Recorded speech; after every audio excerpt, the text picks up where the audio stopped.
এই 3 মাসে সর্বপ্রথম তাই দাওয়াত দিলা 3 মাস সারার আগে আইলো আয়া সুলাইমান আলাইহিস সালামের 2-3 মাসের ইন্তজাম যেগুলা সামান ইন্তজাম বসলা এই 3 মাসে একবারে হইলিছে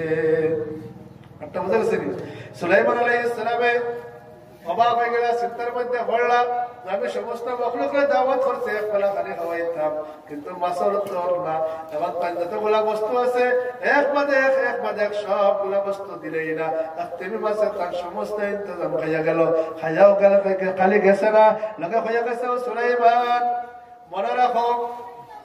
আল্লাহ তাবারক ওয়া তাআলা আমারে যতদিন পয়দা করছেন আমি সমুদ্রের মধ্যে থাকি আমি প্রতিদিন 3 বেলা পেট ভরিয়া খাই প্রতিদিন 3 বেলা পেট ভরিয়া খাই 3 লোকমা আমি খাই 3 বেলা পুরা পেট ভরিয়া খাই কিন্তু সুলাইমান তুমি আজকে দাওয়াত দিলাই তোমার আছে আমরা বিশেষ মেহমান এরপরে যখন হাজির হইলাম হাজির হওয়ার বাদে তুমি দাওয়াত দিলাই দাওয়াতে যে মেহমানদারি করলাই তোমার সমস্ত মেহমানদারি আমার এক লোকমা আমার পেটটা ভরলো না আমি কিন্তু তোমরা নেওয়ার বাদ থেকে উপাস থাকলাম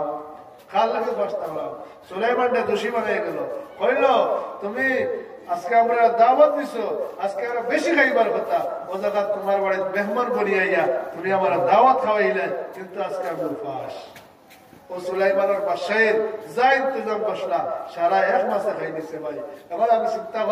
চিন্তা যদি লাগাই তো বুঝবো এত কোটি কোটি মাসের সংখ্যা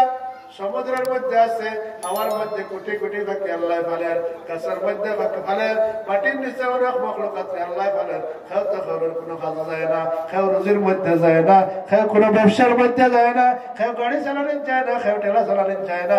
খেউ খাসি লইয়া বন্ধ ধান খাটার যায় না কিন্তু তারে আল্লাহ খাওয়ায় আজকে আমি শ্রেষ্ঠ মানুষ হইয়া আশরাফুল মখলুকাত হইয়া শ্রেষ্ঠ জাতি বনার বাদে আমার নিজের জিম্মাদারি আমি নিজে লই দিয়েছি গতিকে আমার পেট করলে ফিট করে না আর ফিট করলে ফেট করে না হিসাবে আমার সবথেকে বেশি নিজে হইতো কারণ আল্লাহ আমারে শ্রেষ্ঠ বানাইছেন আর আমরা খেদমত লাগে বাকি সারা মখলুকাতের বানাইছে এখন সারা মখলুকাত তার নিজে নিজে খাইতে পারে আল্লাহর যাতে তার সকাল থেকে বিকাল পর্যন্ত পেট ভরিয়া খাওয়াই আর আমি মানুষ হইয়া আমার জিম্মা আমি লই নিলাম আজকে আমি রুজিত না গেলে খাওয়াইতো না আমার একই কথা উঠে নাই যে আল্লাহর রিজেক দেনেওয়ালা আমি আল্লাহর গোলামি করলে রিজেকের ব্যবস্থা আল্লাহ করবা এখানে কিন নাই এবার আমি নমাজও অনেক সময় আছে খাসি তৈয়া নমাজও গেলে গিয়া দান কাটা গরম করে দিব ইয়ালে পয়সা পাইতা নাই তাই খাম কম হয়ে দিব মসজিদে গেলে গিয়ে পয়সা পাইতা নাই ও তাই খাম ওখান তার গুরুত্ব দিতরা আর নামাজ ছাড়িতরা রোজা রাখরা না ও ভাই মুসলমান আমরা খেয়াল রাখা দরকার আছে আজকে আমরা শ্রেষ্ঠ মখলুকাত রিজেকের মালিক তো আল্লাহ আজকে আমরা সবচাইতে আমরা নিজের উপরে জিম্মাদারি নেওয়ার কারণে আজকে আল্লাহ বলছেন যে তোর তুই যখন ব্যবস্থা করতে তো তুই করিয়া দেন এর লাগে আপনার পেট করলে ফিট করে কিন্তু আমরা সামনে শত মখলুকাত হাজার হাজার মখলুকাত আছে কোনো ব্যবসা করেন না পেট করিয়া খান আল্লাহ তারা খাওয়াই না কারণ তার ইয়াকিন আছে আল্লাহর আশরাফুল মখলুকাত আল্লাহর তরফে ইয়াকিন নাই ও ভাই মুসলমান আমরা খেয়াল করা লাগবো আমরা ব্যবসা আজকে আমরা রই গেছে গিয়া কম দিনে বেশি সম্পত্তিশালী বনার লাগিয়া আমরা কম্বিনেশন হইল দুনিয়া কামাইবার অর্জনে এর লাগে আমরা হারাম হালাল আপনার মধ্যে চিন নাই হারাম খাইয়া আজকে আমরা পেশা বকলার কাছে শিকায়ত করি অনেক সময় আমরা শিকায়ত করি যে আমার হরতায় কথা হলেন না আমার হরতায় কথা হলেন না আমার হরতায় স্কুলে যায় না মসজিদে যায় না আমার হরতা মসজিদ মুদরসার মধ্যে দিলে পড়া যায় না কারণ কি তাই কথা বলে না হিসাব করিয়া দেখো এগুলো জন্ম রাখতে গেলে তোমার হারাম ব্যবসা তোমার হারাম রুজি তুমি নামাজ পড়ো না তুমি হারাম তরিকায় চলো তুমি হাঁটু উদ্দা করিয়া চলো তোমার বাচ্চা কাছ থেকে আসমান থেকে আমার কোনো লাইন নাই কারণ তুমি হারাম খাইয়া বড় ঘটনায় তোমার কথা শুনবো কিনা এগুলো তো না করবো নইব ব্যবহার নিজের মধ্যে এর লাগে আমরা আজকে আমার আলোচনা ওখান যে আমরা যতগুলো কাজ আছে এই কাজের যত বেজাল আছে বেজাল গুলো আমরা মুক্ত করি বেজাল মুক্ত করলে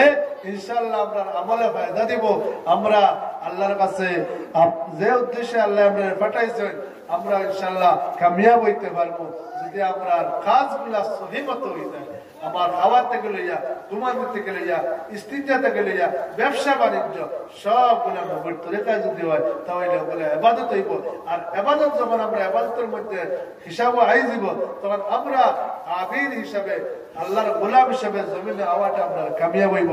আর সময় নষ্ট না করিয়া আজানের টাইম ওভার হয়ে যার গিয়া সাহেব হল বিশেষ করে মুসল্লিয়ান কেরাম হল সারারে দাওয়াত করার এখন আজান হয়ে যাব গিয়া আর ঠিক একটার সময় জোহরের জমাত হইব আর জমাতের পরেও আমাদের মুখ্য আকর্ষক বিশিষ্ট ওয়াইজ হযরত মাওলানা আলহাজ এনামুল হক সাহেব সুনাশা মাদ্রাসার